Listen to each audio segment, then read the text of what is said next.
Garbė Jėzui Kristui. 33 diena. Vardant Dievo, Tėvo ir Sūnaus ir Šventosios Dvasios. Amen. Į tave, Marija. Nuolankiai aukščiausia tarnaitė, kuri pažina jaunos širdies sumišimą amžino Dievo pasiūlymo akivaizdoje. Su pasitikėjimu težvelgia į tave, 3 tūkstantmečio jaunuoliai.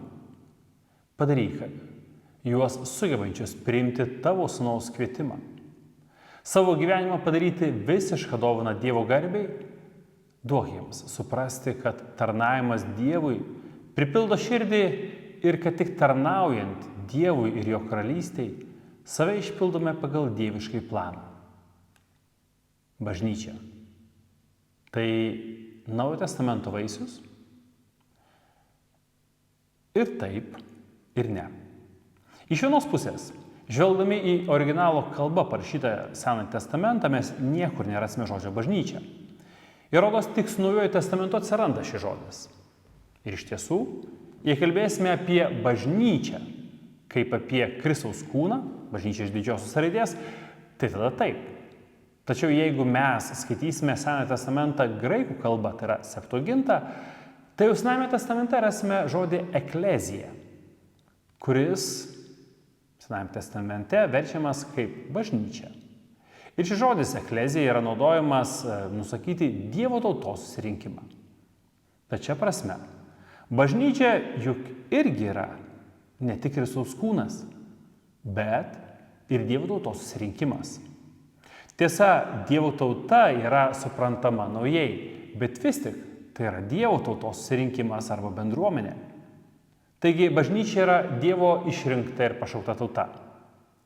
Ar kada pagalvojate, ką tai reiškia jums?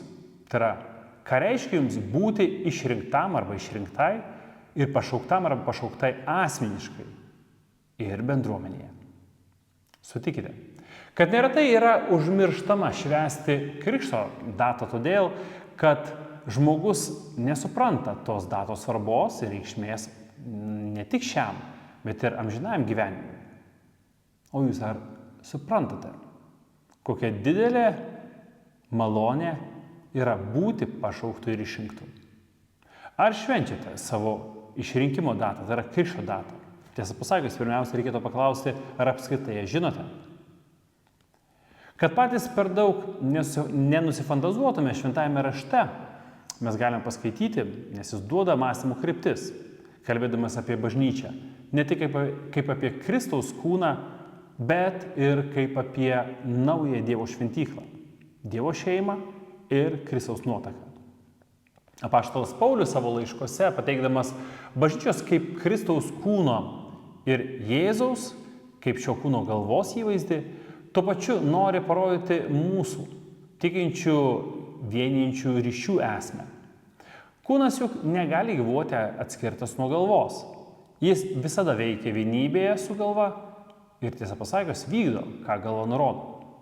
Šiame kontekste Jėzaus vardas Emanuelis, tai yra Dievas su mumis, yra gražiai išreiškimas per Jėzaus kūno, tai yra bažnyčios buvimą ir buvimą joje. Per visą savo viešąją tarnystę Jėzus atskleidžia, kad jis yra naujoji šventykla, naujoji Dievo buveinė ir su savo tauta taip pat. Jėzus vadina save kertiniu akmeniu, nurodydamas, kad ir mes turime savo vietą šioje naujoje šventykloje, kad ir mes esame, ne kertiniai, bet gyvieji akmenys. Paulius antrame laiške Korintiečiams 6 skyriaus 16 eilutėje aiškiai sako, kad mes esame gyvoji Dievo šventykla. Kitas bažnyčios apibūdinimas, vadinant Dievo tautą Kristaus nuotaką, taip pat nėra naujas Biblijoje. Dievas apie savo tautą, tautos santykius kalba kaip apie jaunikio ir jaunosios. Apie tai galite skaityti Izaijo knygoje, o taip pat, manau, verta šioje vietoje prisiminti ir daugeliu nežinomą, bet labai nuostabią giesmių giesmės knygą, kurioje Dievas, bandydamas apipasakoti savo santykių su išrinktaja tauta, pasirenka 2 įsimylėjėlius. Kaip jie vienas kito trokšta, kaip jie vienas kito ilgisi ir kaip vienas kito nori. Jonas Krikštytojas, kalbėdamas apie save, Jėzus akivaizdoje, save vadina jaunikio draugu, o pats Jėzus save vadina apaštalu. O pats Jėzus save vadina jaunikiu. Apaštalas Paulius giliau šį slėpinį nagrinėja savo laiške Efeziečiams. Apie tai galite paskaityti. 5 skyriaus 21-33 eilutės. Laiškas Efeziečiams, 5 skyriaus 21-33 eilutės. Iš sunkiausiai įveikiamų kalnų dažnai atsiveria įspūdingiausi vaizdai. Ši ištrauka yra apie krikščionišką santuoką. Ji sunki dėl kelių priežasčių. Tikriausiai joks žmogaus gyvenimo elementas nesukelia tiek daug laimės, troškimų ir vilties, tačiau tuo pačiu nesuteikia tiek daug skausmo ir nusivylimo kaip santuoka. Vienu atveju teisingai, o kitu atveju neteisingai priimta ir suprasta. Tačiau net ir laimingiausios poros pripažįsta, kad santuoka nėra tokia lengva, kaip gali pasirodyti. O mūsų kultūroje santuoka išgyvena tikrai krizę. Šioje ištraukoje, kurią tikiuosi patys asmeniškai paskaitysite, pateikiamas biblinis bažnyčios santuokos kaip sakramento supratimo pagrindas. Šiuo trumpu paraginimu ir noriu užbaigti šios dienos temą. Paskaitykite nurodytą ištrauką, pamastykite apie meilę šeimoje ir pamastykite apie Jėzus meilę bažnyčiai. Ir kad esame mes, gyvoji bažnyčia.